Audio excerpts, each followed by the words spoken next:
A 9-year-old boy stands at the checkout counter of a grocery store, his thin arms shaking as he holds his baby sister wrapped in a warm, pink towel. In one hand, he clutches a gallon of milk like it is his last hope.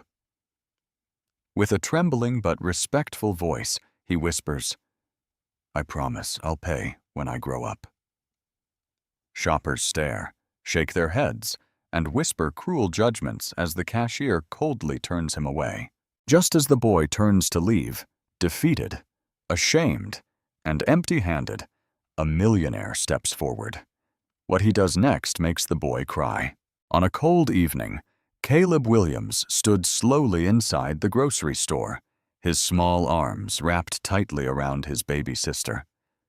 Lily was just over a year old, bundled in a faded pink towel that had once been soft, but was now thin and worn, barely holding back the cold.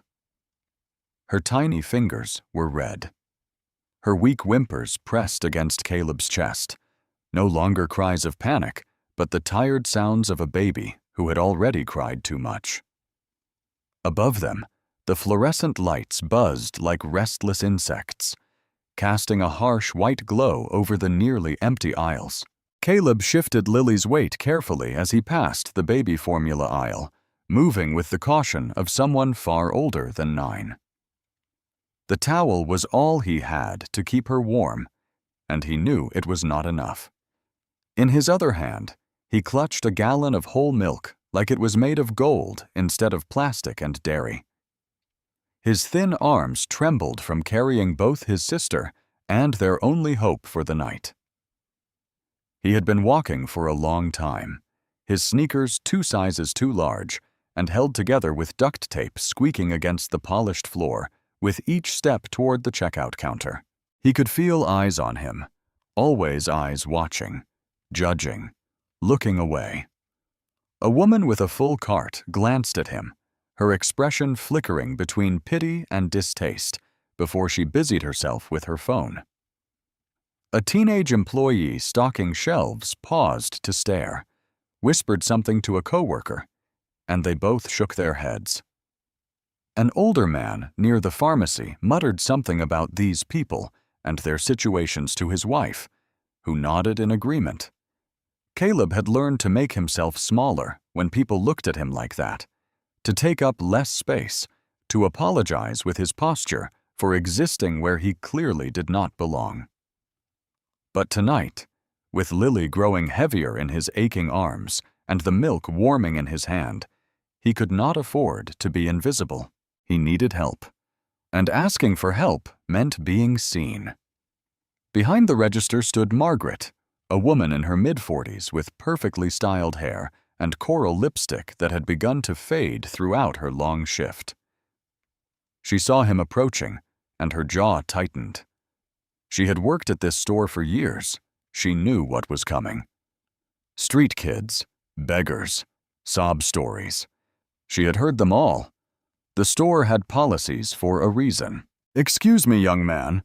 Margaret's voice cut through the distance before Caleb even reached the counter, sharp, unwelcoming.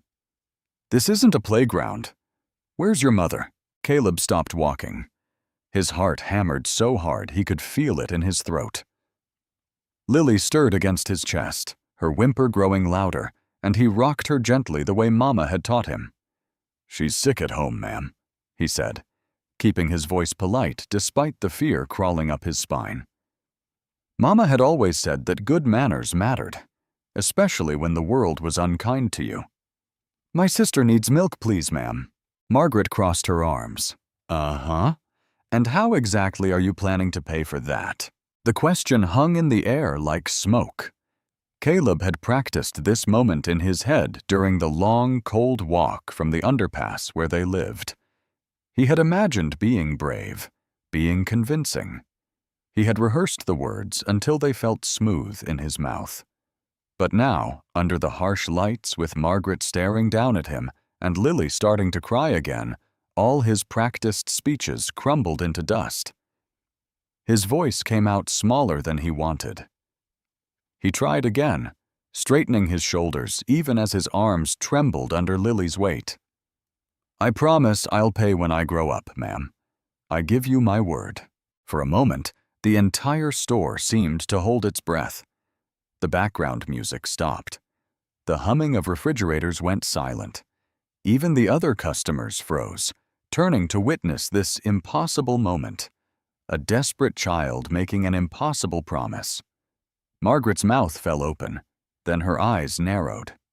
Are you serious right now? Yes, ma'am. Caleb's voice was steady now, filled with something deeper than desperation.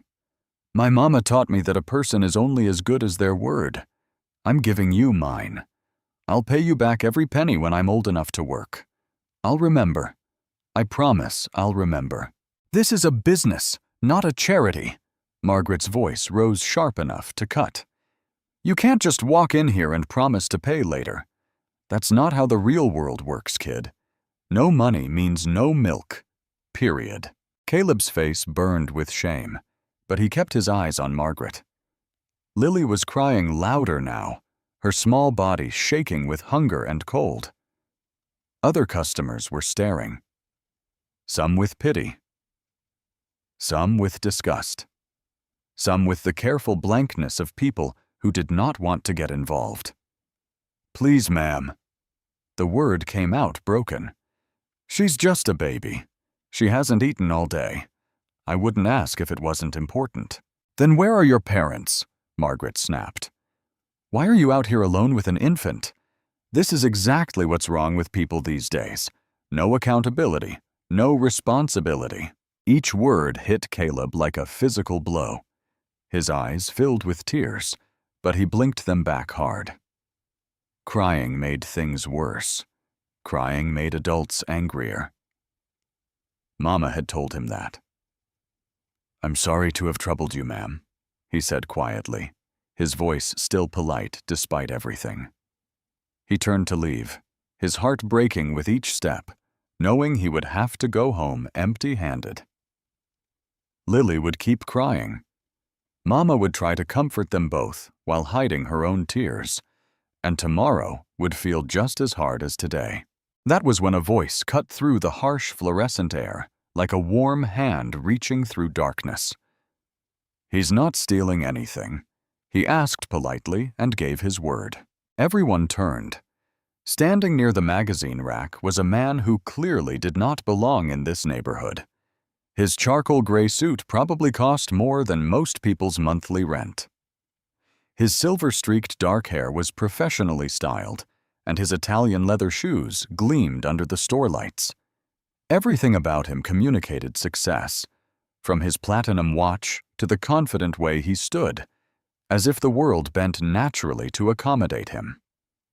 But his eyes, when Caleb met them, held something unexpected. Not judgment, not pity, something else, something like recognition. Margaret's entire demeanor transformed the instant she registered his expensive appearance.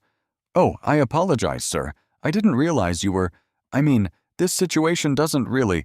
It concerns me now. The man's voice was deep and controlled, the kind of voice used to being heard. He walked toward the checkout counter with measured steps, and Caleb noticed something. The man was looking at him, really looking, the way most adults did not. What seems to be the problem here? Margaret fumbled for words. Well, sir, this boy came in claiming he could pay later for that milk. I was just explaining our store policies. I see. The man looked down at Caleb, and for a long moment they simply studied each other. Caleb saw a successful businessman, someone from that other world where people did not worry about having enough food. But what did this stranger see when he looked at a 9-year-old boy with a crying baby and empty pockets? What's your name? The man asked gently, crouching down so they were eye to eye. Caleb, sir, he whispered. And this is your sister? Caleb nodded, adjusting Lily's weight. She had gone quiet, as if sensing the shift in the air around them. The man studied Caleb's face, the determination beneath the fear, the way he held his sister protectively, the careful politeness despite obvious desperation. and something in the man's expression shifted, softened, opened. "You walked here in this cold?" he asked quietly. "Yes, sir. It's not too far." But the man could see Caleb's blue-tinged lips, Lily's reddened fingers, the way both children trembled from more than just cold. He could see everything Margaret had chosen not to see. The man stood up and pulled out his wallet. "We'll take the milk," he told Margaret in a tone that left no room for argument. "And add some baby formula, bread, eggs, and whatever else they might need." Margaret's eyes went wide. "Of course, sir, right away." But the man held up one hand, stopping her. His attention returned to Caleb, and when he spoke again, his voice carried a weight that made the boy stand straighter despite his exhaustion. "That promise you made," the man said, "about paying when you grow up. I believe you meant it." Caleb's eyes filled with tears, but not tears of shame this time.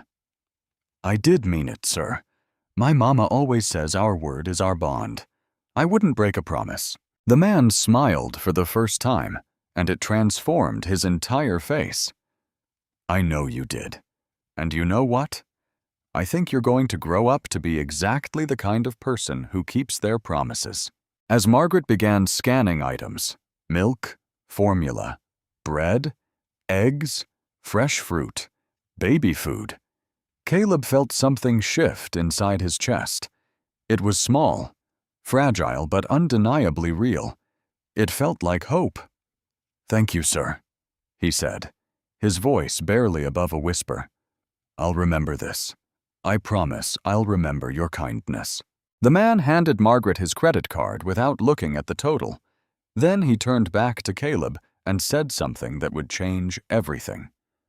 "Let me help you get home. It's too cold for you to walk with all this." And in that moment, with Lily finally quiet against his chest and a stranger's unexpected kindness surrounding them both, Caleb Williams did not know that his life was about to transform. He did not know that this promise made in desperation under fluorescent lights would become the foundation of something bigger than he could imagine. All he knew was that tonight, Lily would have milk. Tonight, they would eat. And sometimes, when you're 9 years old carrying the weight of the world in your tired arms, that's enough to dare hoping for tomorrow. Outside in the parking lot, the cold wind cut like invisible blades. Caleb stood beside the stranger, Lily's weight becoming unbearable in his aching arms, the grocery bags at his feet looking impossibly heavy to carry along with his sister. "Let me help you get home," the man said again, his voice gentle but firm. "I'm Victor Hayes, by the way." Caleb hesitated. Every warning Mama had ever given him about strangers echoed in his head. But then Lily whimpered, her tiny body shivering despite being pressed against his chest, and he thought about the long walk back to the underpass in the dark and cold. "My mama always told me not to go with strangers, sir," Caleb said carefully, his natural politeness making even his refusal sound apologetic. "But Lily is so cold, and it's a long walk, and I don't know if I can carry her in all this food." Victor nodded, respecting the boy's caution. "Your mother taught you well. Tell you what, I'll drive you to wherever she is. You can introduce us, and she can decide if she's comfortable with my help. Does that sound fair?" Caleb considered this carefully, the way Mama had taught him to think through important decisions. "Yes, sir. That sounds fair. I think you're a good person." "Thank you, Caleb. That means more to me than you know." As they walked towards Victor's silver Mercedes, Caleb spoke quietly, preparing this kind stranger for what he was about to see. "I need to tell you something, Mr. Hayes. We don't live in a regular house right now. We're staying under a bridge. Mama always says it's just temporary, that we're just between homes. She says we should never be ashamed of hard times because they don't define who we are."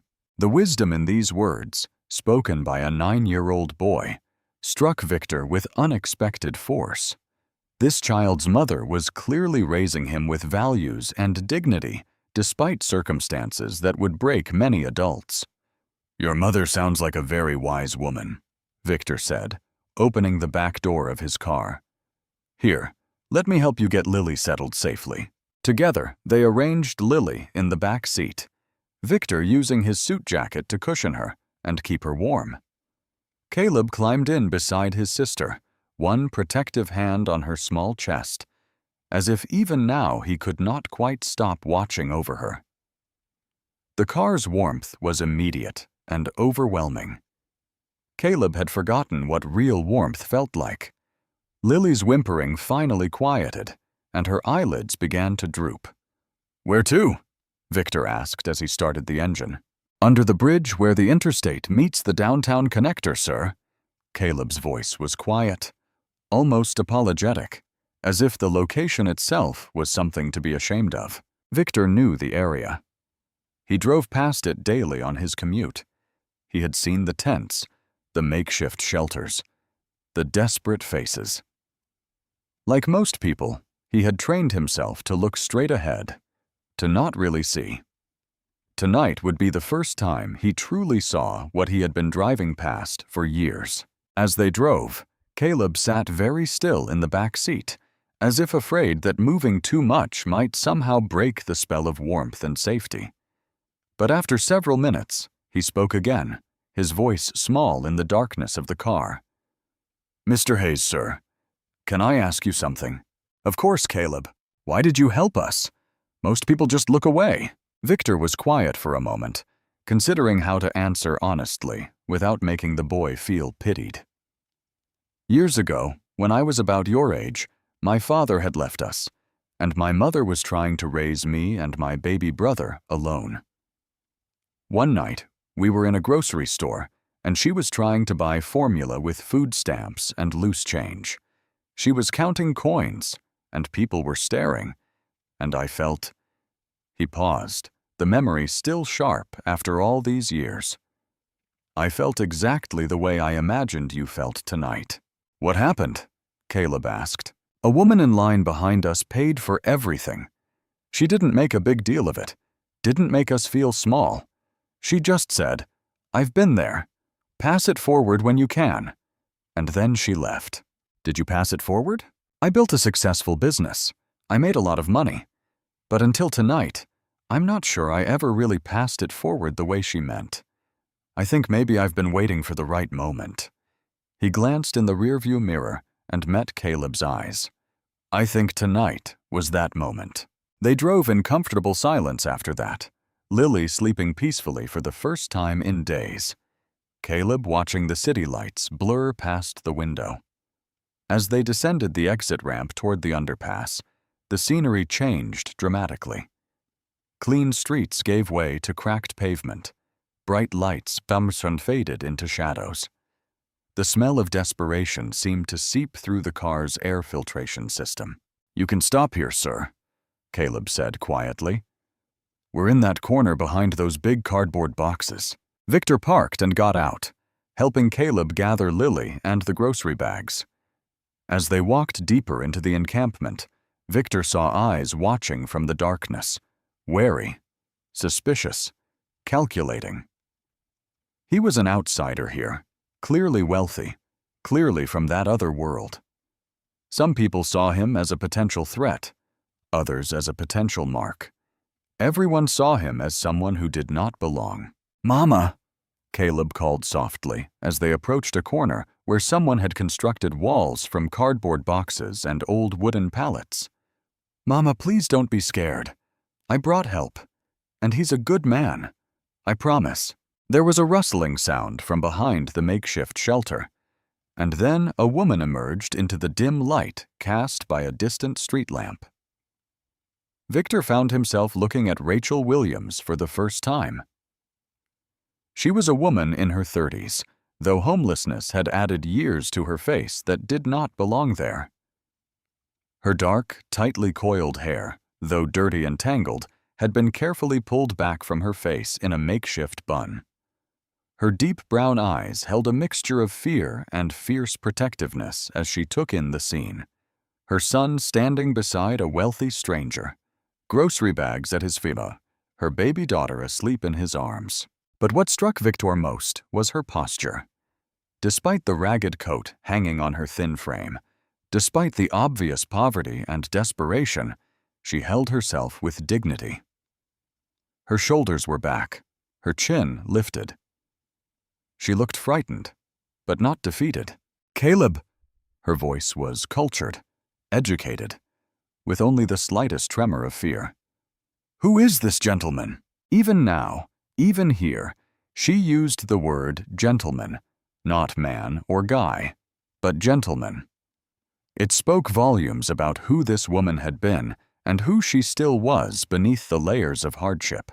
"Mama, this is Mr. Hayes," Caleb said quickly, his words tumbling over each other in his eagerness to explain.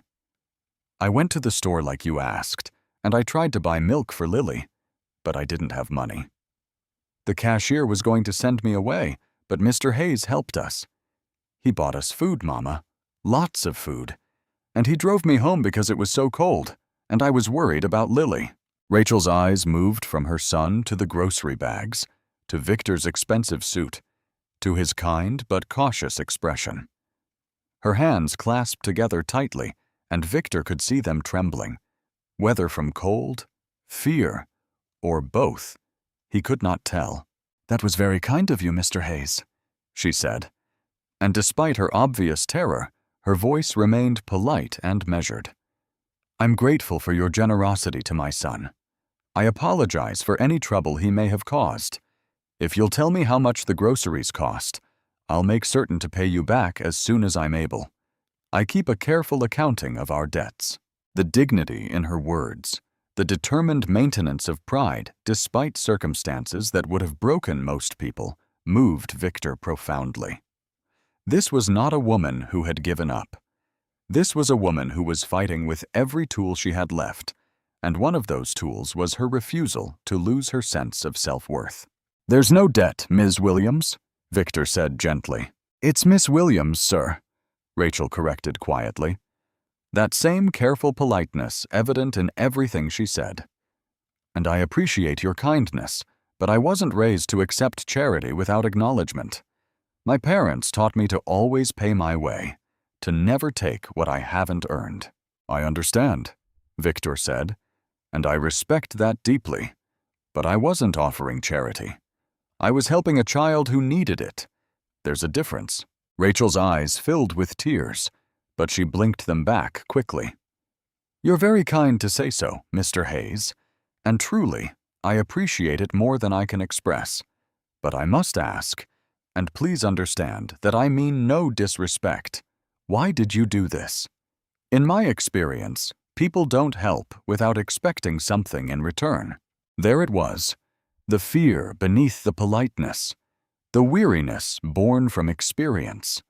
Victor could see the tension in her shoulders, the way she had positioned herself slightly between him and her children, ready to protect them if necessary. "You're right to be cautious, Miss Williams," Victor said, deliberately keeping his distance, his body language open and non-threatening. "You're protecting your children, and that's exactly what a good mother should do. As for why I helped, years ago when I was a boy about Caleb's age, I was watching my own mother struggle to feed my baby brother and me. I remember the fear, the shame, and the few people who showed us kindness without judgment. I promised myself that if I ever had the ability to be that person for someone else, I would be." Rachel studied his face in the dim light, searching for deception or hidden motives. "That's a beautiful sentiment, Mr. Hayes, but beautiful sentiments don't always translate into reality, and they rarely come without strings attached. What do you want from us?" "Nothing," Victor said simply. "I want to help you get back on your feet. That's all." "People don't help for nothing," Rachel said, her voice still polite but edged with the pain of experience, especially not wealthy men in expensive suits. "I learned that lesson the hard way, sir." Victor nodded slowly, understanding the bitter truth behind her words. "You're right to be skeptical. The world has clearly taught you that trust is dangerous, but I promise you, Miss Williams, I'm not here to take advantage of you or your children. I'm here because your son made an impossible promise tonight to pay for milk when he grows up. And something about that promise reminded me why it matters to help people when we can." Rachel looked at her son, who was watching the adult conversation with anxious eyes while gently rocking Lily. She looked at the grocery bags full of food they desperately needed. She looked around at their makeshift shelter, the soggy cardboard, the inadequate blankets, the damp dirt floor that would be freezing by morning. "Mr. Hayes," she said carefully, choosing each word with precision, "I appreciate your offer more than you can possibly know, but I need to be honest with you. I'm terrified of accepting help and then having it taken away, terrified of my children getting attached to stability only to lose it again, terrified of what might be expected of me in return for your generosity." The honesty in her words, the courage it took to voice those fears while maintaining her dignity, struck Victor deeply. "I understand," he said gently, "and I'm not asking you to trust me blindly. I'm asking you to let me prove I'm trustworthy through my actions. If at any point you feel uncomfortable or unsafe, you can walk away. No questions asked, no obligations incurred." Rachel was quiet for a long moment. Victor could see the war happening behind her eyes, pride against practicality, fear against hope, the desire to protect her children against the desperate need to give them something better. Finally, she took a deep breath. "My father used to say that you can judge a person's character by how they treat people who can do nothing for them. You've been kind to my son when you could have ignored him. You're speaking to me with respect despite our circumstances. That means something, Mr. Hayes." She straightened her shoulders, making her decision. "I'll accept your help, sir, but I want to be clear. This is temporary, just until I get back on my feet and can provide for my children on my own again. And I will pay you back every penny, even if it takes me years." "Fair enough," Victor agreed. "Though I want to be clear as well. Repayment isn't required or expected. Consider it paying forward the kindness that was shown to my family years ago." Rachel managed a small, tired smile. "You're a persistent man, Mr. Hayes, but I'm a stubborn woman. We'll see who wins this particular debate." "I look forward to finding out," Victor said warmly. As they began gathering the family's few possessions, a process that broke Victor's heart with its brevity, Rachel maintained her careful courtesy, thanking him repeatedly, but never becoming servile or fawning. She gave clear instructions to Caleb about how to carry Lily, made sure everything was packed carefully, and even apologized for the condition of their belongings. "I know it's not much," she said as she folded a threadbare blanket with practiced precision, "but we've kept everything as clean as we could under the circumstances. I've always told my children that poverty is a temporary condition, not a permanent identity. We don't have much, but we have our dignity and our manners." Caleb looked up at Victor with obvious pride. "Mama says that how we treat other people, especially when we're having hard times, shows what we're really made of inside. She says kindness doesn't cost anything, and it's worth more than money." "Your mama is absolutely right," Victor said, feeling his respect for this woman grow with every passing moment.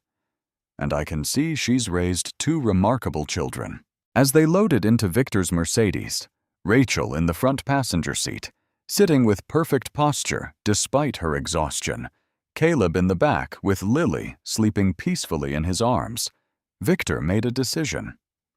He had planned to offer them a place to stay, but now he realized something. This family deserved more than just temporary shelter. They deserved a chance to rebuild their lives completely, with support and resources and the opportunity to reclaim what had been taken from them. "Where are we going, Mr. Hayes?" Rachel asked as he pulled out of the underpass. "I have a house that's currently vacant," Victor said. "It's fully furnished and ready for someone to live in.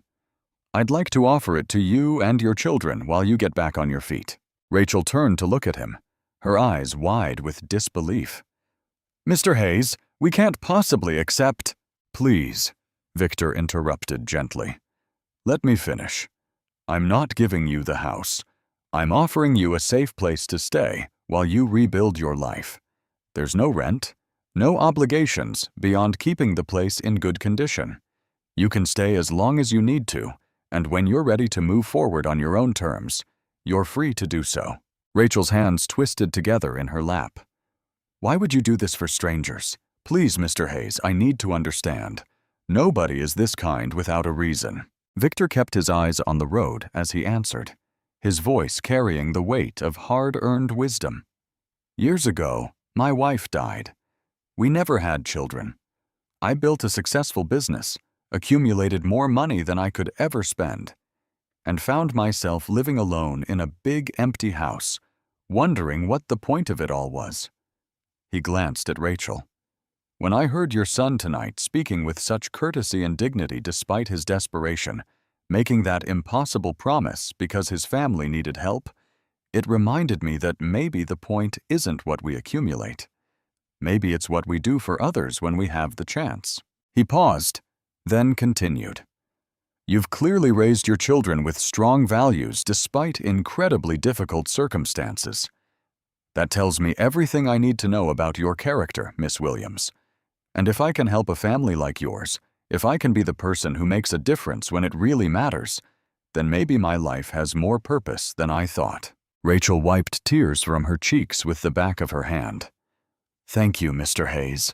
Not just for the help, but for treating us like human beings worthy of respect. You have no idea how rare that's become for people in our situation." In the back seat, Caleb held Lily close and looked out the window as the city lights blurred past, heading towards something that felt remarkably like hope. He did not know what tomorrow would bring, did not know if this kindness would last or fade. Like so many other promises the world had made and broken. But tonight, Lily would have milk. Tonight, they would be warm. Tonight, Mama's shoulders had relaxed just slightly, that constant tension easing for the first time in a long while. And sometimes, when you're 9 years old, carrying the weight of the world in your tired arms, that's enough to believe in tomorrow. When they pulled up in front of the house, Rachel had to press her hand against her chest to steady her racing heart. It was a charming 2-story home with pale blue siding and white trim. A small front yard had a neat lawn and a path leading to a front porch with a swing.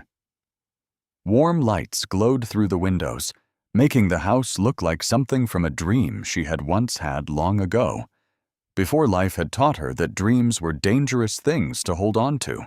"This is beautiful, Mr. Hayes," Rachel said softly, her voice thick with emotion. "Are you absolutely certain about this?" "I'm certain," Victor said, turning off the engine. "Come inside.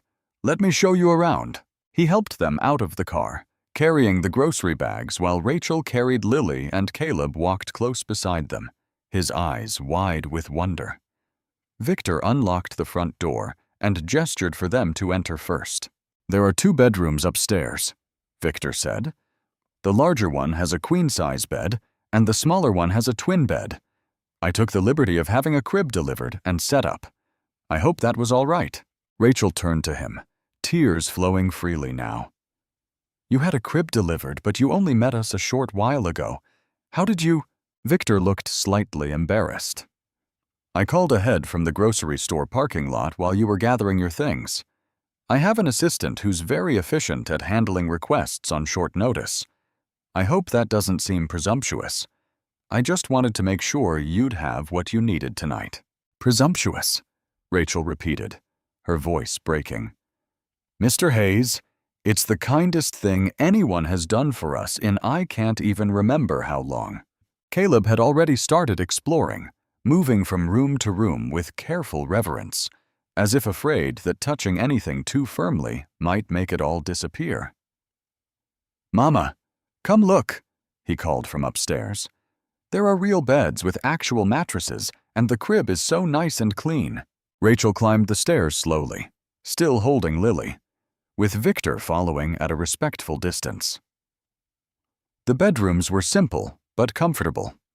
The larger room had a full-size bed with clean white linens that looked impossibly soft.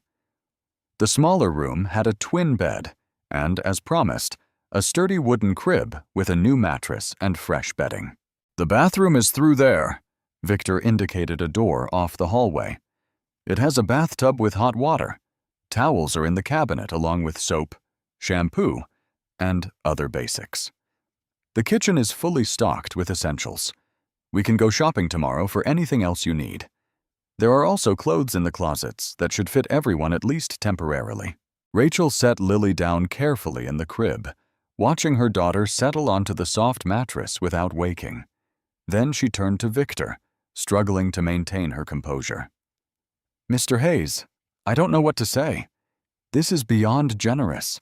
It's overwhelming. I feel like I'm in a dream that I'm going to wake up from at any moment." "It's not a dream," Victor said gently.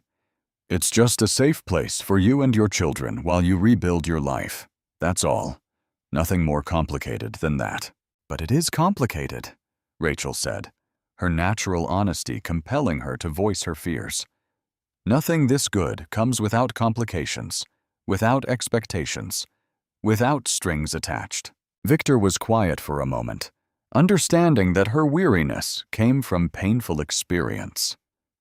"What happened to you, Miss Williams, to make you so certain that kindness always comes with strings?" Rachel looked down at her hands, which were still trembling slightly. "I used to have a good job, Mr. Hayes. I was a paralegal at a large law firm in Los Angeles. I worked there for years. I was good at what I did. Really good. I was being considered for promotion to senior paralegal."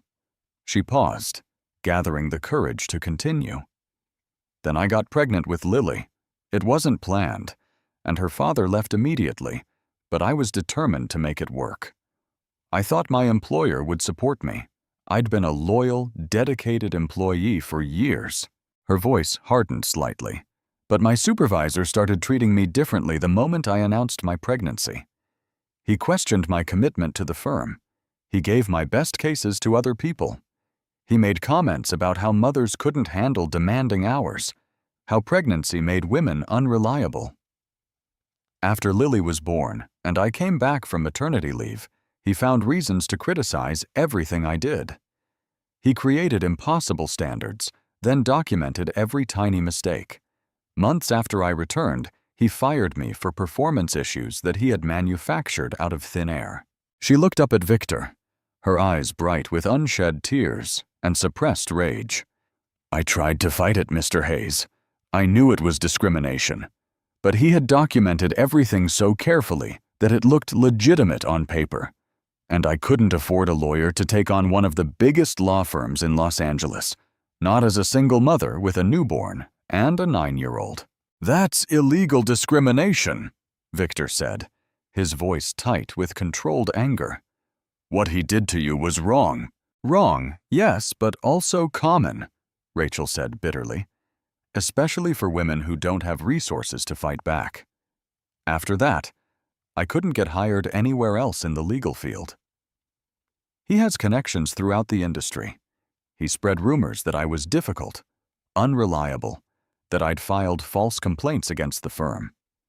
Every door I tried to open was already closed before I could knock. She took a shaky breath. "So you see, Mr. Hayes, my experience has taught me that people with power, especially wealthy men, use that power to hurt people like me. They take advantage. They destroy careers. They break families. That's why I'm terrified right now. That's why I can't quite believe in your kindness, no matter how genuine it seems." Victor was quiet for a long moment, processing her story and understanding the depth of her trauma. "I'm sorry that happened to you," he said finally. "Your former supervisor is a coward who abused his power, and you deserve better. You still deserve better." He met her eyes directly.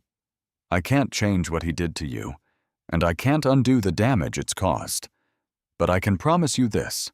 I will never use my resources or position to hurt you or your children. I will never make you feel diminished or dependent. And if at any point I make you uncomfortable, You can tell me to leave, and I will, with no hard feelings and no consequences.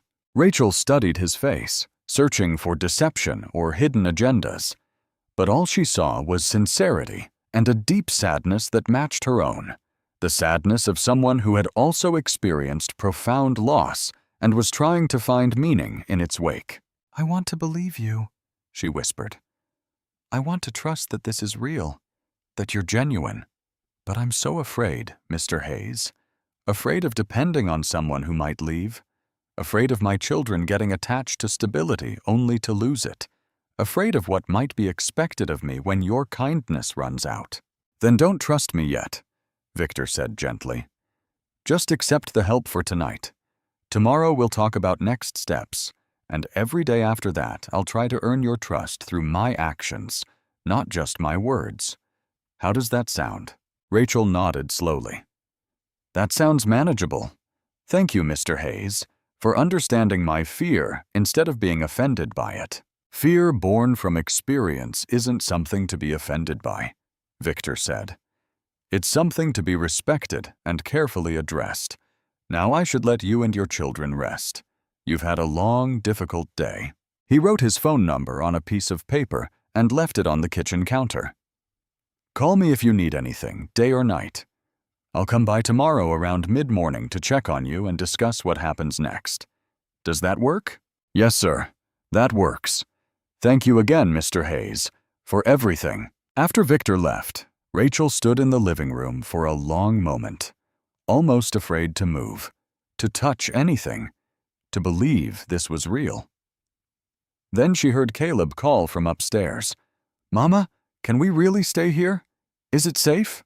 Rachel climbed the stairs to find her son sitting on the edge of the twin bed, looking small and uncertain in the clean, comfortable room. She sat beside him and pulled him close. "I think so, baby. I think Mr. Hayes is a good man, but we need to be careful. Okay? We need to take things one day at a time." "He kept his word," Caleb said thoughtfully. "He said he'd help us, and he did. You always say that keeping your word is the most important thing." "I do say that," Rachel agreed. "And you're right, he did keep his word. That's a good sign." That night, after bathing both children in warm, clean water, a luxury that made all three of them cry with relief, Rachel tucked Caleb into the twin bed and Lily into the crib.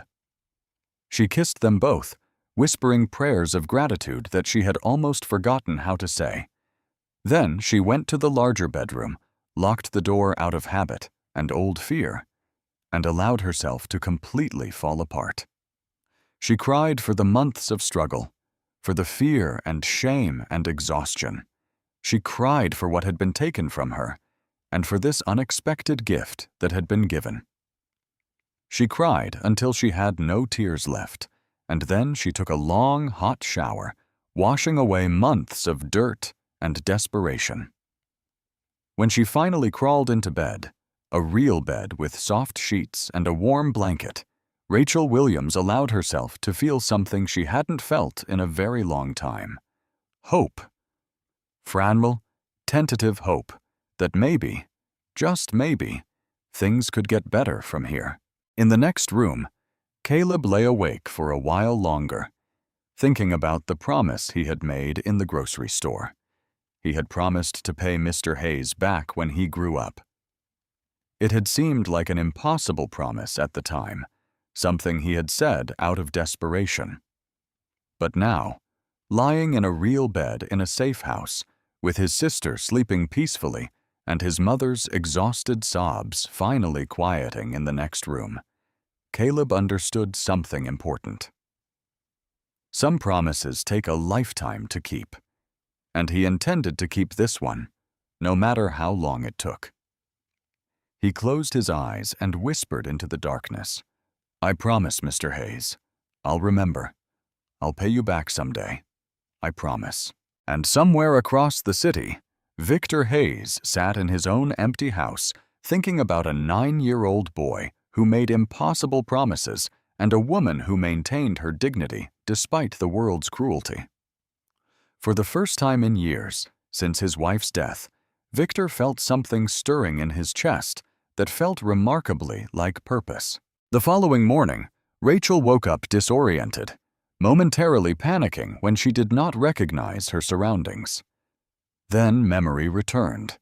The grocery store, Victor Hayes, this house, and she sat up slowly, half expecting it all to have been a dream. But no, she was in a real bed, in a real room. Through the window, she could see morning sunlight and hear birds singing instead of highway traffic and human desperation. She quickly got dressed in one of the clean outfits from the closet, simple jeans and a sweater that fit reasonably well, and went to check on her children. Lily was awake in her crib, babbling happily and playing with her toes. Caleb was still asleep, his face peaceful in a way Rachel hadn't seen in months. She stood in the doorway for a long moment, just watching them, feeling gratitude so intense it was almost painful. Downstairs, she discovered the kitchen was indeed fully stocked. Fresh eggs, milk, bread, fruit, coffee, everything needed for a proper breakfast. Rachel's hands trembled as she started the coffee maker. The simple act of pressing a button and hearing the machine purr to life felt like a luxury beyond measure. She was scrambling eggs when Caleb appeared in the doorway, looking small and uncertain in clothes that were slightly too big for him. "Mama, is this real? Did it really happen?" Rachel held out her arms and he ran to her, pressing his face against her shoulder. "It's real, baby. We're safe, at least for now." "For now?" Caleb repeated, understanding the qualification. Nothing in their lives had ever been permanent. Why would this be different? They were eating breakfast, a real breakfast, at a real table when the doorbell rang at mid-morning. Rachel's entire body tensed, old fears flooding back. But Caleb jumped up excitedly. "That's Mr. Hayes. He said he'd come by." Rachel opened the door to find Victor standing on the porch, dressed more casually today in jeans and a simple button-down shirt. He held 2 bags, one from a local bakery, one from a children's clothing store. "Good morning," he said with a warm smile. "I brought fresh croissants and some clothes for the kids that should fit better than whatever was in the closets. May I come in?" "Of course, Mr. Hayes. Please." Rachel stepped aside, her natural courtesy overriding her nervousness. Over coffee and croissants, Caleb's eyes went wide at the buttery, flaky pastry. They discussed practical matters. Caleb needed to be enrolled in school. Lily needed to see a pediatrician.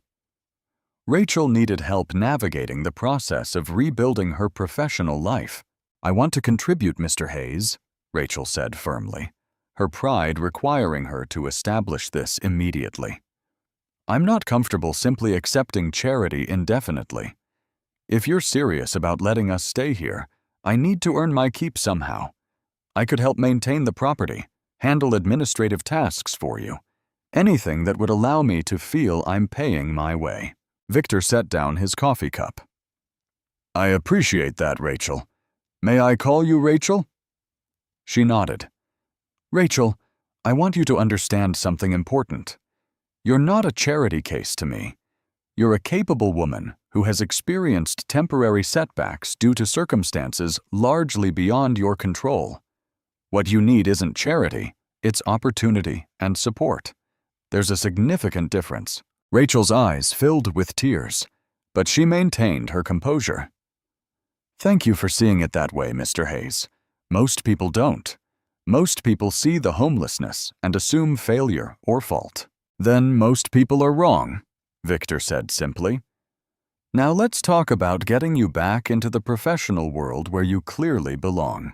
As time went on, Victor proved true to his word in ways that continually surprised Rachel. He never pushed, never made demands, never treated her as anything less than an equal despite their vastly different circumstances.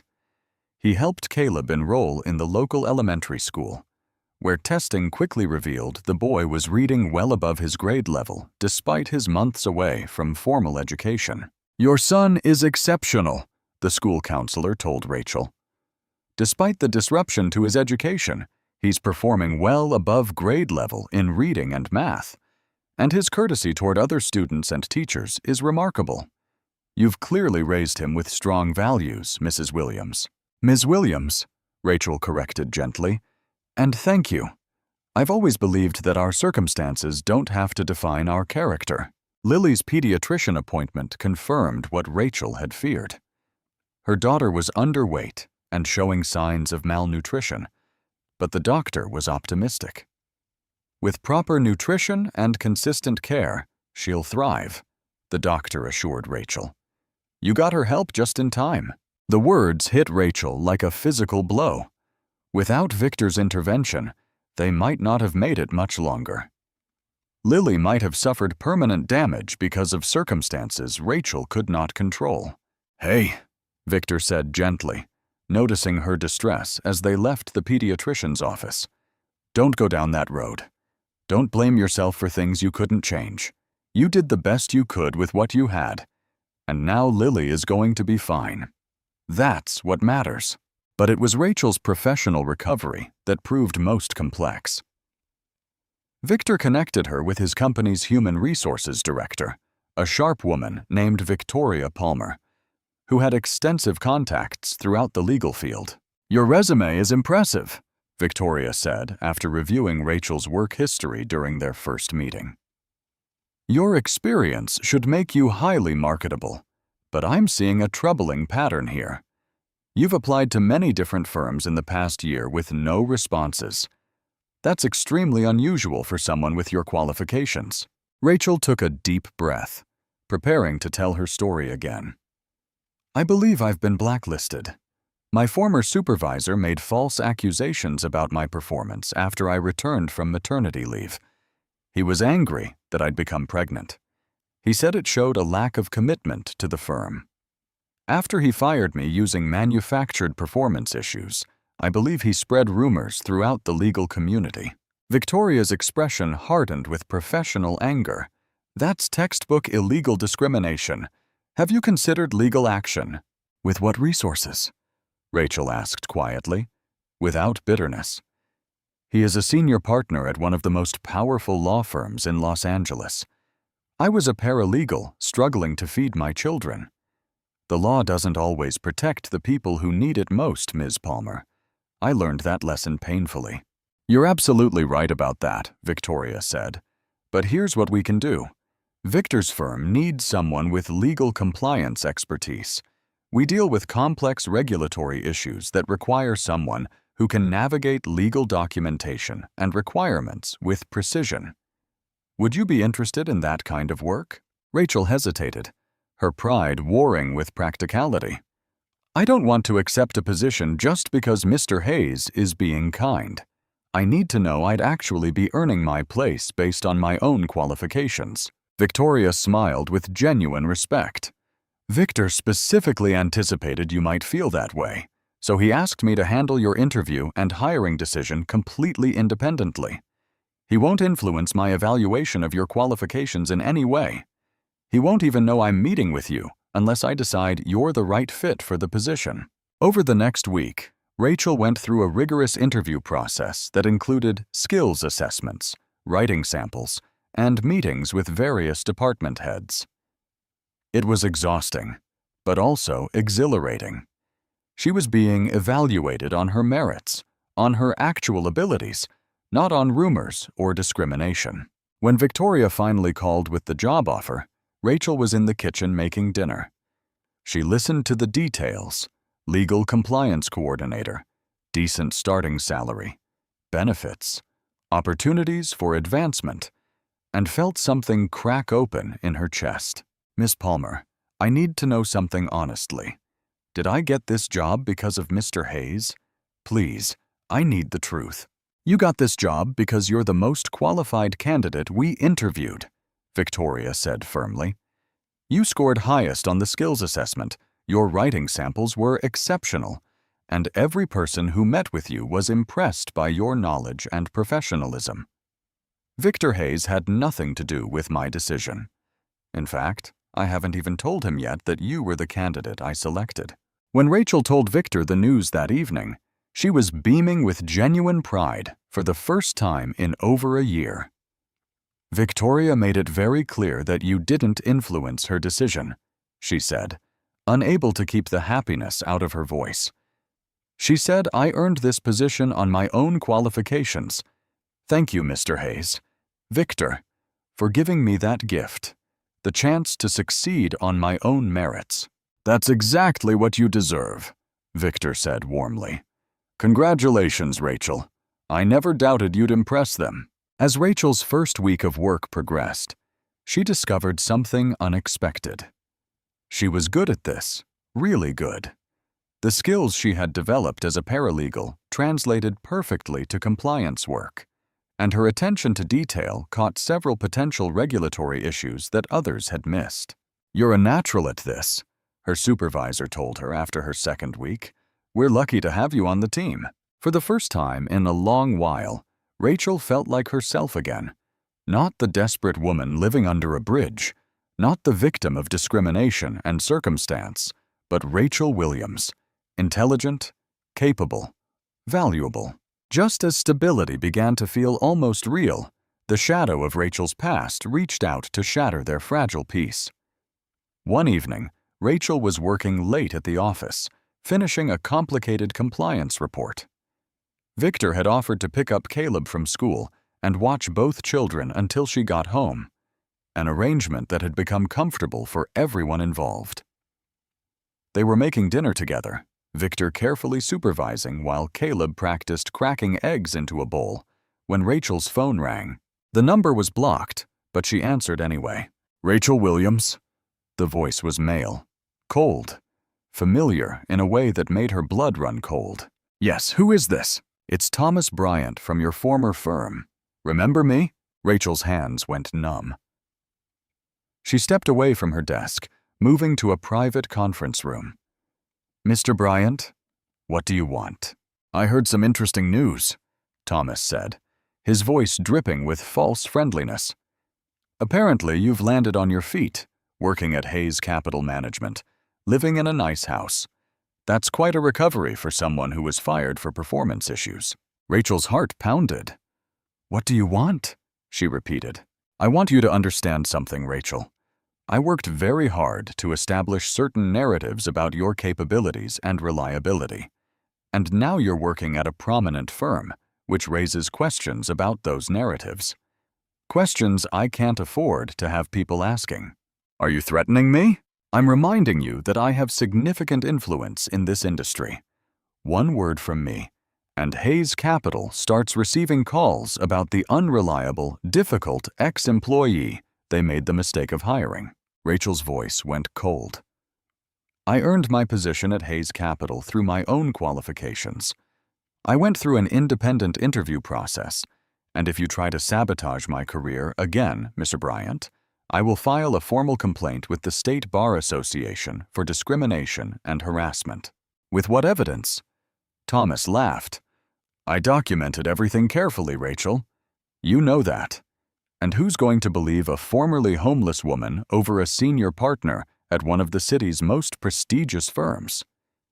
He paused, letting his words sink in. "Here's what's going to happen. You're going to quietly resign from Hayes Capital.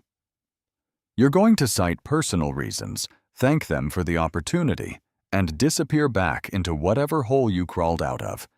If you do that, I'll leave you alone.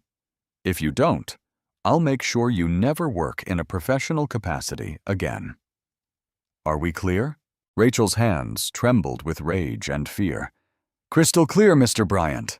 Goodbye." She ended the call and stood there shaking, feeling all her carefully rebuilt confidence crumbling.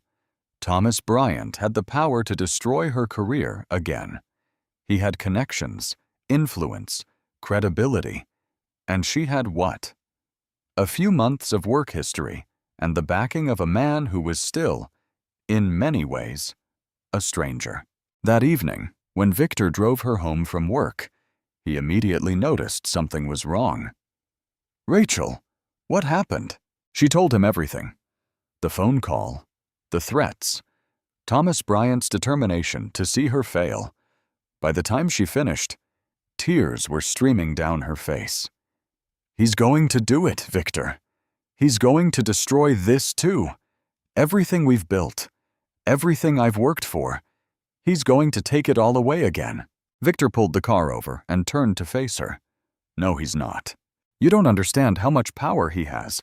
I understand perfectly," Victor interrupted gently but firmly.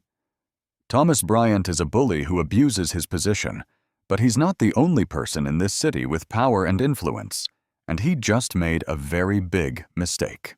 "What do you mean?" "He threatened someone I care about," Victor said.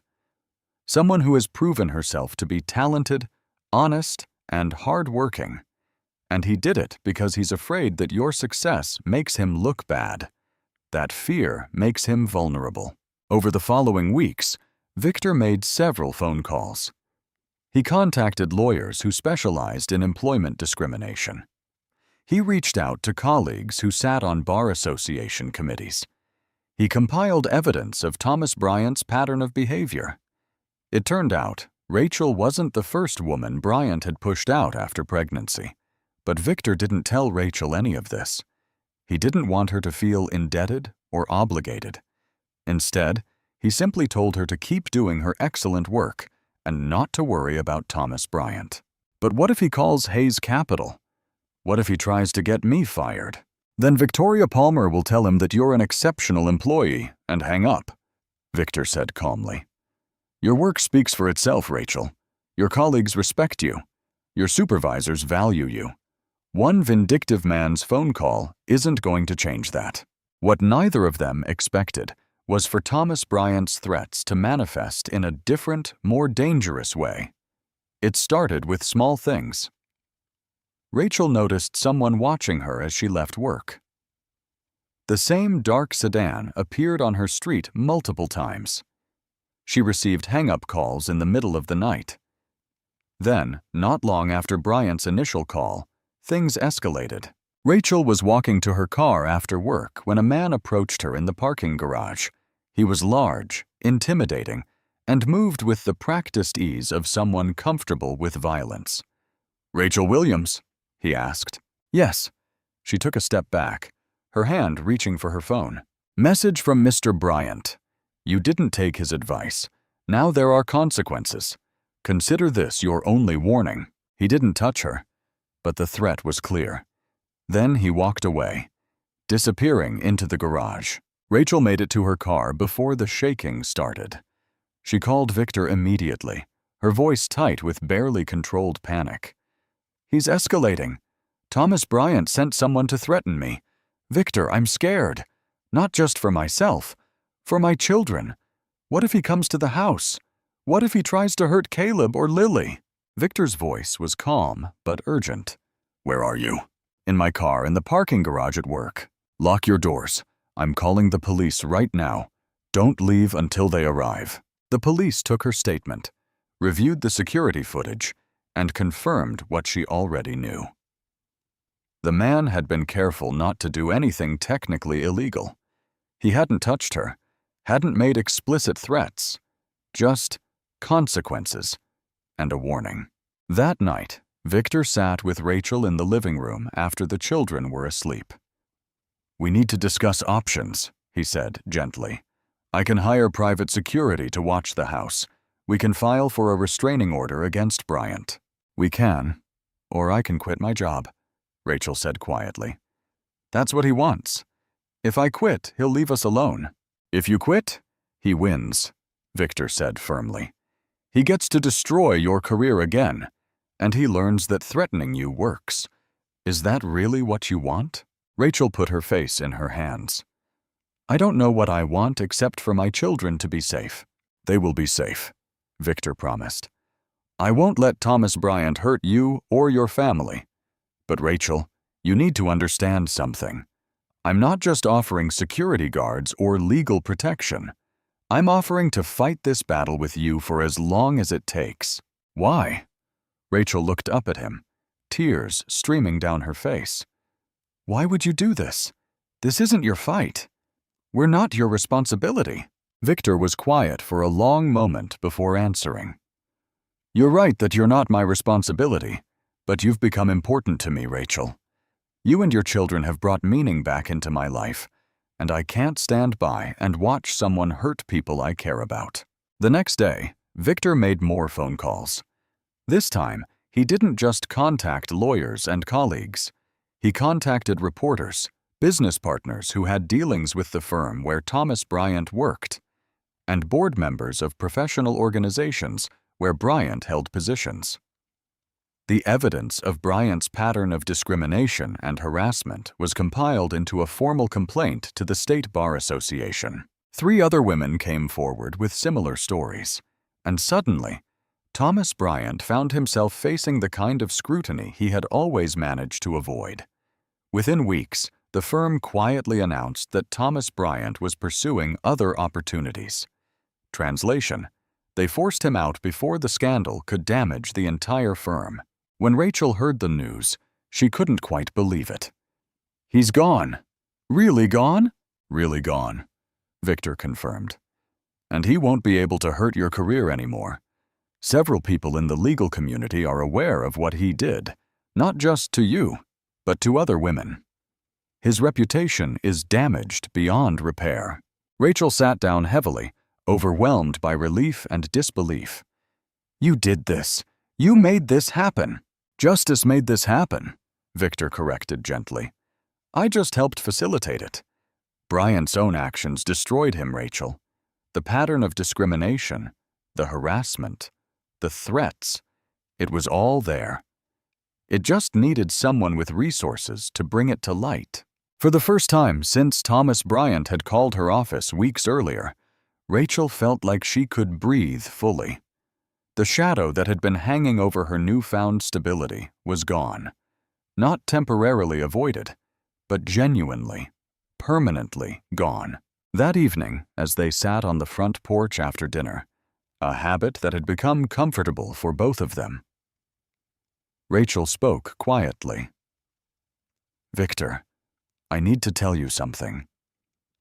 When you first helped us, I was terrified of depending on you. Terrified that this kindness would turn into something else, something with strings attached. But you've proven over and over that your help comes without conditions or expectations." She paused, gathering her thoughts. "You protected me from Thomas Bryant. You gave my children stability and safety. You've treated me like an equal even when our circumstances were desperately unequal. And I realize now that what I'm feeling isn't just gratitude." Victor turned to look at her, his expression carefully neutral. "What are you feeling?" "I'm falling in love with you," Rachel said simply. "And it terrifies me because I've been wrong about people before. Because depending on someone means being vulnerable to hurt. Because loving someone means risking everything we've built." Victor reached out and took her hand gently. "I fell in love with you months ago," he admitted. "Watching you maintain your dignity despite poverty. Watching you raise your children with values and kindness when the world had given you every reason to be bitter. Watching you refuse to let circumstances define who you are." He squeezed her hand. "But I didn't say anything because I knew you needed time. Time to trust that this was real, that I wouldn't leave, that my feelings weren't conditional on anything you had to do or be." "And now?" Rachel asked. "Now I'm asking if you'll give us a chance," Victor said. "Not because you're grateful or dependent, but because two people who respect and care for each other want to build something together." Rachel smiled, and it was the first truly unguarded smile Victor had seen from her. "Yes," she said, "let's give us a chance." They sat together on the porch as the evening deepened, holding hands, building something neither of them had expected to find. A family born not from obligation or circumstance, but from choice, respect, and growing love. Inside, Caleb peeked out the window at them and smiled. He didn't fully understand what was happening between his mother and Mr. Hayes, but he recognized the feeling in the air. It was the same feeling he got when Lily laughed, when Mama sang while making breakfast, when everything felt safe and right. It felt like home. And somewhere in the back of his mind, he remembered the promise he had made in a grocery store. "I'll pay you back when I grow up," he had said. He was starting to understand that some promises couldn't be paid back with money. Some promises had to be paid forward with kindness, with character, with becoming the kind of person who helped others the way Mr. Hayes had helped them. Caleb closed the curtain and went back to his homework, already planning how he would keep that promise when he grew up. In time, Rachel and Victor's relationship deepened into something neither had expected to find at this stage of their lives. They moved slowly, carefully, always mindful of Caleb and Lily's need for stability.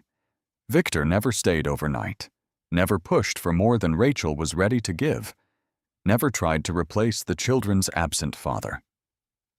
But he was present, consistently, reliably present. He attended Caleb's school performances and parent-teacher conferences.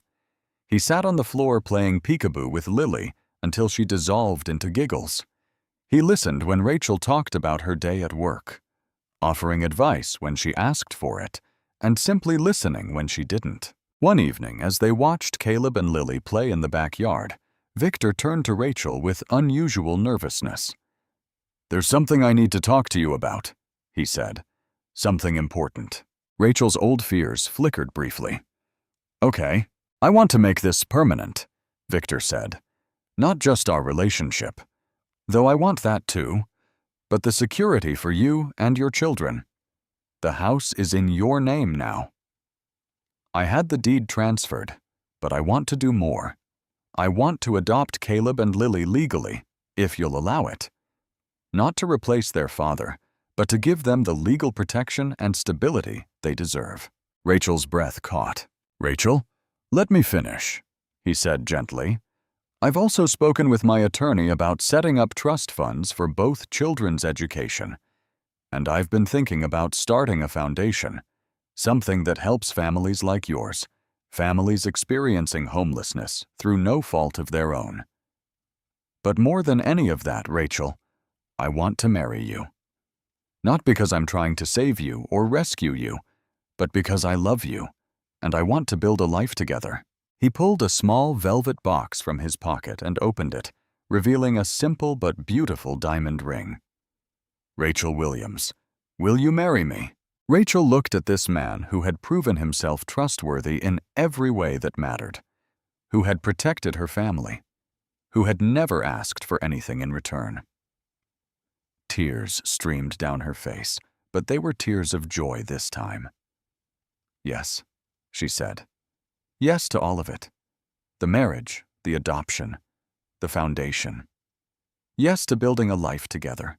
They told the children that evening after dinner.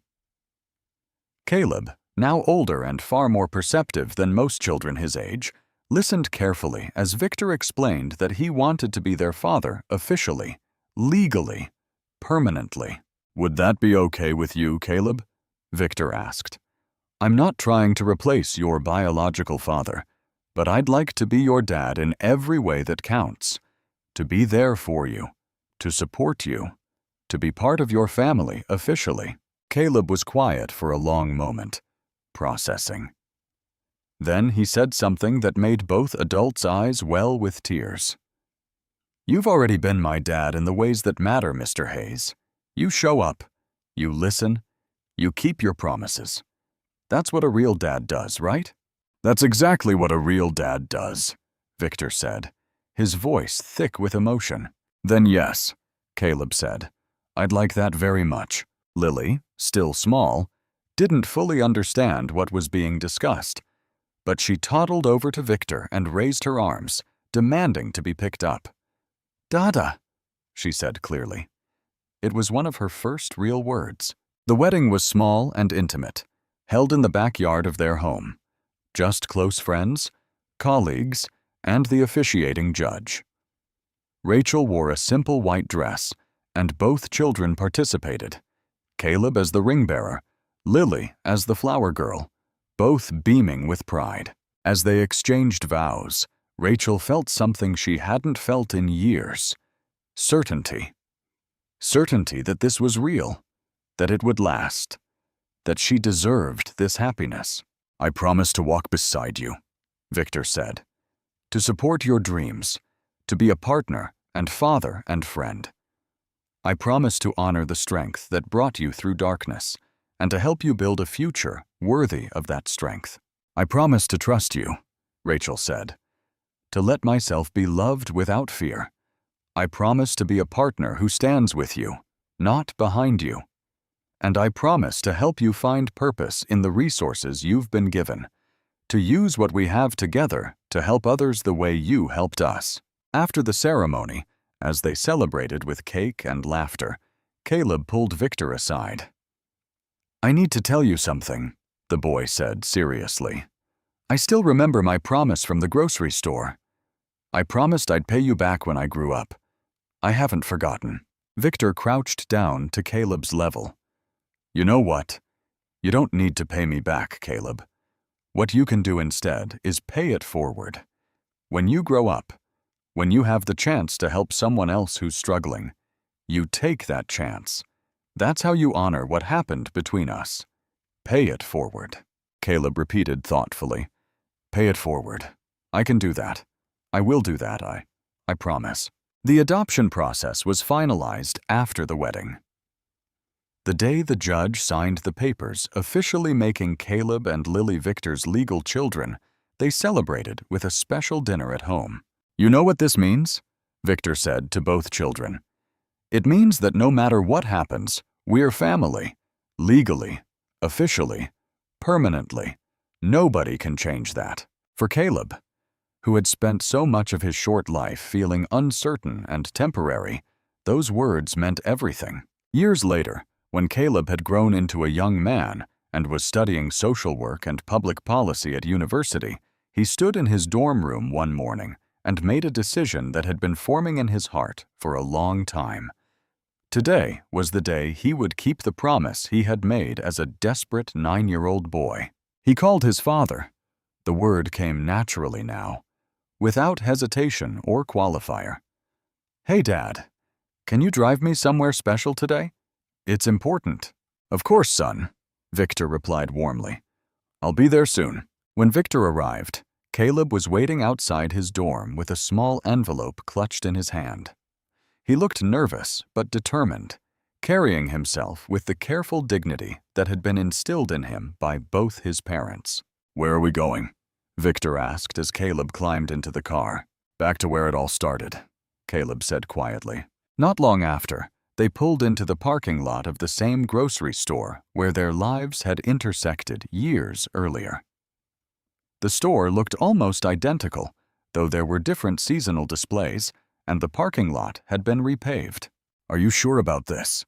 Victor asked, understanding what Caleb intended to do. Caleb nodded, his jaw set with determination inherited from his mother. "I've been carrying this promise for years. It's time." Inside the store, Caleb walked directly to the customer service counter, his heart pounding with the same rhythm it had beaten that night long ago, but for entirely different reasons now. The young woman behind the counter looked up with a practiced customer service smile. "Hi, I'm looking for Margaret," Caleb said politely. "Margaret from the checkout lanes. She's worked here for a long time." The clerk's expression brightened. "Oh, Miss Margaret, she's our head cashier supervisor now. Let me call her up front." A few minutes later, a familiar figure approached the customer service desk. Margaret looked older, her hair now mostly gray, but she still carried herself with authority. When she saw Caleb and Victor, her eyes narrowed slightly, as if trying to place faces that seemed familiar but out of context. "Can I help you gentlemen with something?" she asked. Caleb took a deep breath, his mother's lessons about grace and courtesy guiding him. "Miss Margaret, you might not remember me, but years ago, I was the boy who came to your checkout line with a gallon of milk, a baby sister, and no money. I promised I would pay you back when I grew up." Recognition dawned slowly across Margaret's face, followed immediately by something that looked like deep shame and regret. Her hand flew to her chest. "Oh, my lord, you're that boy. The boy with the baby." "I am, ma'am," Caleb confirmed. "And this is my father, Victor Hayes. He's the man who helped us that night." Margaret's eyes welled with tears. I remember everything about that night. Young man, I have thought about you so many times over these years. I have regretted how I treated you every single day since then." Her voice broke. "You were just a child trying to take care of your sister, and you were so polite, so respectful, and I was cruel to you. I was harsh and judgmental when you needed kindness. There's no excuse for how I behaved." Caleb smiled gently, his mother's grace evident in every word. "You don't need to apologize, Miss Margaret. You were doing your job, following the store's policies. I understand that now better than I did as a frightened child." "But I was mean," Margaret insisted, tears flowing freely now. "You asked so politely. You made that promise with such sincerity, and I dismissed you. I should have found a way to help. You were having a difficult day, and I was a complicated situation you didn't expect," Caleb said, with the same courtesy his mother had instilled in him from birth. "I've learned since then that people aren't always at their best when they're surprised or stressed. What matters is what we do afterward, how we grow from our mistakes and become better people." Caleb opened the envelope he had been carrying and pulled out a crisp bill. "The milk cost a few dollars. I calculated interest over the years, but I brought more because I want to pay for groceries for families who might be where my family was that night."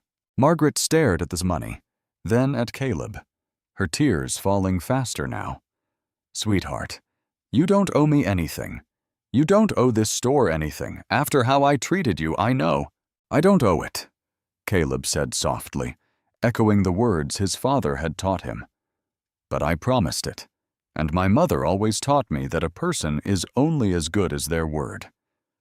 They shape who we become and how we move through the world." Victor watched his son with a pride so profound it made his chest physically ache. This young man, who had once been too small to reach the checkout counter without standing on tiptoe, was now tall enough to look Margaret in the eye, confident enough to face his painful past, and generous enough to transform his childhood trauma into an act of kindness for others. "Besides," Caleb continued, "this isn't really about paying back a debt. This is about showing that little boy who still lives inside me that promises can be kept, that hard times don't last forever, and that kindness ultimately wins. It's about honoring the lessons my mother taught me, that our character isn't defined by our circumstances, but by how we treat others, especially when we're struggling ourselves." Margaret accepted the money with trembling hands. "What do you want me to do with the rest?" "Use it for families who are struggling," Caleb said. "When someone comes in short on their grocery bill, when a parent is trying to buy formula and doesn't have enough, when children are hungry and families are desperate, use this money to show them the kindness I wish you had shown me. Give them the chance you didn't give me, but that my father gave all of us." "I will," Margaret promised, her voice thick with emotion. "I absolutely will. And thank you, not just for the money, but for your grace. You could have come in here angry and resentful, and I would have deserved that. Instead, you came with kindness and forgiveness. That says everything about who you've become." As they prepared to leave, Margaret called out, "Wait, please, can I ask you something? What happened to you? How did your life turn out?" Caleb turned back with a radiant smile, the same smile that had first touched Victor's heart years ago. "I'm studying social work and public policy at university on a full academic scholarship. My little sister Lily is growing up strong and curious. My mother, Rachel, earned her law degree while working full-time, and she's now a senior compliance attorney at a major investment firm." He paused, looking at Victor with genuine love and gratitude. "And this man became the father I needed, The parent who showed me that family is about choice and commitment, not just biology. He married my mother, and we've been a real family ever since. He taught me that the best way to repay kindness is to pay it forward to others who need it. And most importantly, Victor added, putting his arm around Caleb's shoulders, we learned that families aren't just born. Sometimes they're chosen. Sometimes they're built one act of kindness at a time, one kept promise at a time. Margaret wiped her eyes with a tissue from behind the counter. I'm so glad. I'm so incredibly glad it worked out for you. You deserved it. You deserved kindness that night, and I failed to give it to you. Thank you for being the better person, for showing me what grace looks like. We're all just doing our best, Caleb said gently. But we can always do better tomorrow than we did today. That's what my mom always says, and it's never too late to start. Outside in the parking lot, Caleb and Victor sat in the car for a moment, both processing the emotional weight of what had just happened. How do you feel? Victor asked. Complete, Caleb said simply. Like I finally closed a circle that's been open for years. Like that promise I made as a desperate 9-year-old has finally been fulfilled. Victor looked at the young man Caleb had become, confident, compassionate, purposeful. You know what I realized in there? That little boy who promised to pay for milk didn't just grow up. He grew into exactly the kind of person the world desperately needs more of. And that's all your mother's doing. She raised you with those values even when life gave her every reason to become bitter. Mom always said that how we treat people, especially when we're having hard times, shows what we're really made of inside, Caleb said. She never let our circumstances become an excuse for bad behavior or rudeness. Even when we had nothing, she insisted we maintain our dignity and treat others with respect. She's an extraordinary woman, Victor said. I'm lucky she gave me a chance to be part of your family. We're all lucky, Caleb agreed. We found each other when we all needed it most. As they drove home through the streets of Los Angeles, Caleb felt something he had never experienced before. The profound satisfaction that comes from keeping a promise that seemed impossible when you made it. He had been 9 years old, hungry, scared, and desperate when he had spoken those words. I promise to pay when I grow up.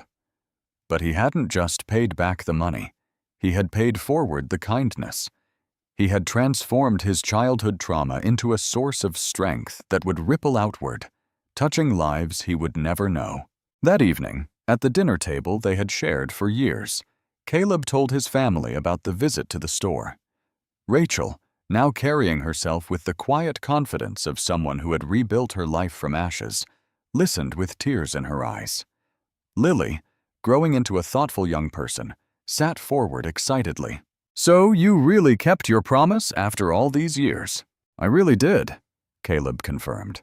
Just like Mom always taught us, our word is our bond. Lily beamed with pride. That's amazing, Caleb. You're like the best big brother ever.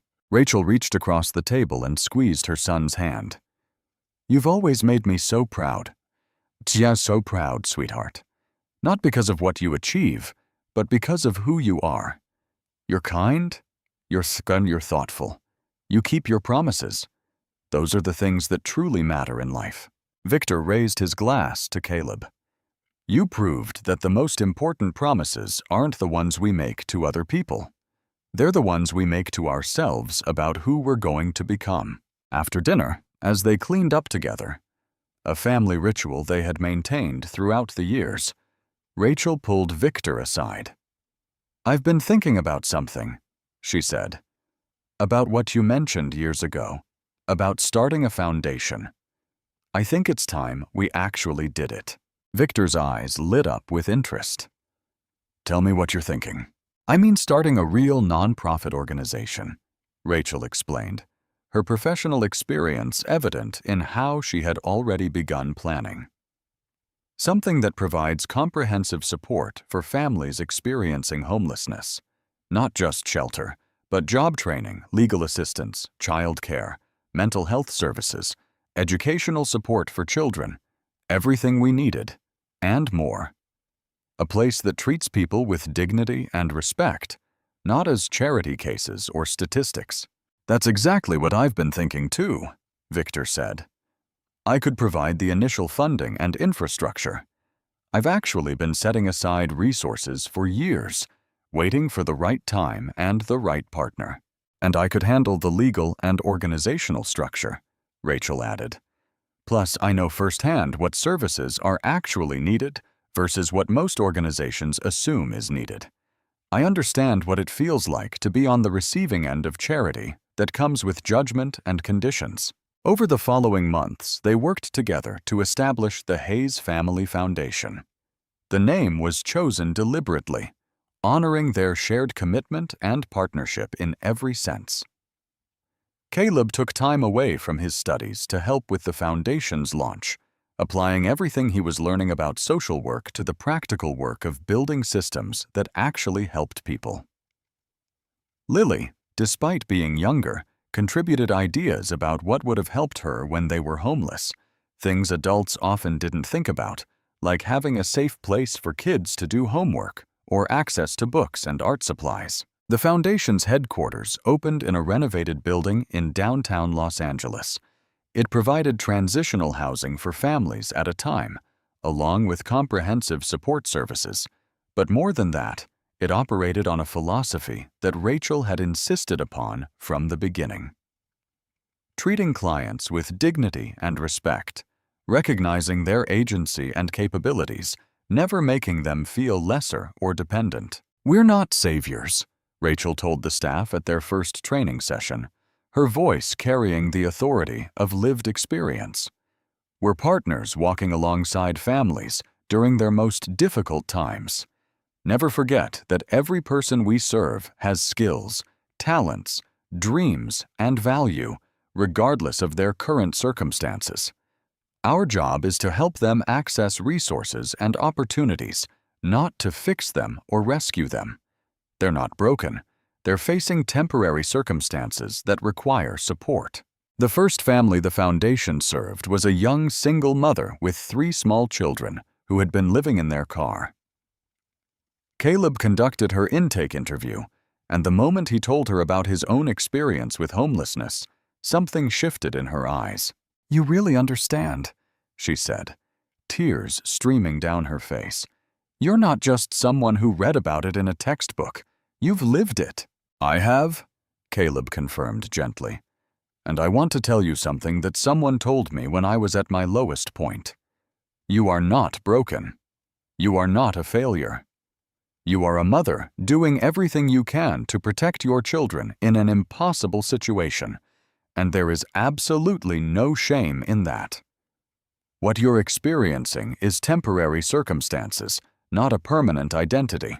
Over the following months, the mother participated in the foundation's job training program, received legal help, and eventually secured a position. Her children enrolled in school, received tutoring support, and began to thrive. When her family graduated from the program and moved into their own apartment, she stood in front of the foundation's board with tears of gratitude. "You didn't just give us shelter," she said. "You gave us our dignity back. You treated us like people worthy of respect, not problems to be managed. That's what made all the difference." As word spread about the foundation's approach and success rate, they began receiving requests for consultation from other organizations. Rachel found herself traveling to conferences, speaking about dignity-based service delivery and why it mattered. Victor used his business connections to create employment pipelines, partnering with companies willing to give foundation graduates a fair chance at good jobs. But it was Caleb who became the foundation's most powerful advocate.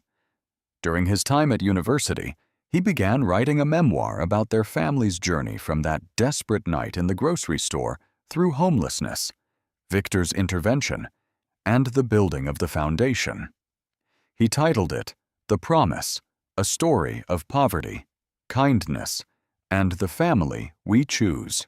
The book was raw, honest, and deeply moving, chronicling their experiences with unflinching honesty while maintaining respect for everyone involved, even those who had been unkind. When a literary agent read the manuscript, she called Caleb immediately.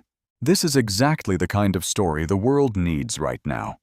It's hopeful without being unrealistic, honest without being exploitative, and deeply human. I want to represent this book." The book was published while Caleb was completing his studies and became an unexpected bestseller. But more importantly than commercial success, it began to change conversations about homelessness and poverty. Instead of abstract statistics and policy debates, people were reading about a real family with names and faces and dreams, a family that could have been their neighbors, their friends, themselves in different circumstances. Letters began arriving at the foundation from all over the country. People who had read the book and been moved to volunteer or donate. Families experiencing homelessness who felt less alone after reading their story. Social workers who wanted to learn about their approach to dignified service delivery. One letter from Margaret arrived addressed to Caleb personally. In it, the former cashier wrote, "Dear Caleb, I bought your book and read it in one sitting. I'm crying through most of it. Your grace and forgiveness toward me was more than I deserved. I want you to know that I've used the money you gave me exactly as you asked, to help families in need. But I've also done more. I've changed how I treat customers, especially those who are clearly struggling. I've trained new employees to see people, not problems. I've donated to your foundation, and I've shared your story with everyone who will listen. Thank you for teaching an old woman that it's never too late to become a better person. With gratitude and respect, Margaret." When Caleb read the letter aloud to his family, everyone was quiet for a moment, processing the full circle of kindness and redemption. "That's the ripple effect," Rachel said finally. "One act of kindness leads to another, which leads to another. We can't always see how far it spreads, but it does spread." Later, at a national conference on family services and homelessness, Caleb was being honored as one of America's promising young social innovators. The convention center was filled with more than 1,000 people, social workers, policymakers, non-profit leaders, and families who had once stood where Caleb's family had stood years earlier. Backstage, Caleb waited to deliver the keynote address, his heart pounding as memories of a very different life surfaced. In the front row sat his family. Rachel now served as executive director of the Hayes Family Foundation and was nationally respected for her work on family homelessness and dignity-centered services. Lily was preparing for her future, already being courted by top universities for both her academic excellence and her advocacy. Victor had left venture capital behind entirely to focus on the foundation and had recently published his own book about chosen families and purpose. As Caleb stepped onto the stage, the applause thundered. He stood at the podium, took a breath, and began. "Years ago," he said, "I stood in a grocery store and made a promise that felt impossible.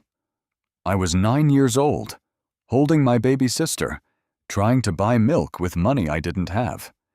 I promised the cashier I would pay her back when I grew up." The room fell silent. "But promises," Caleb continued, "aren't just about keeping your word to others. They're about keeping faith with the person you hope to become." That little boy wasn't just promising to pay for milk. He was promising that his story wouldn't end in desperation.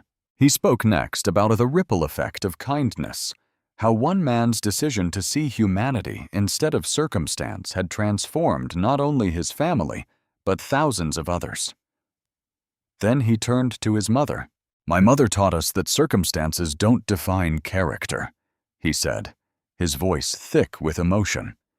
"Even when we were homeless, she never let us become bitter. She taught us to be polite, to be kind, to keep our promises, and to treat people with respect no matter how they treated us. Those lessons saved us."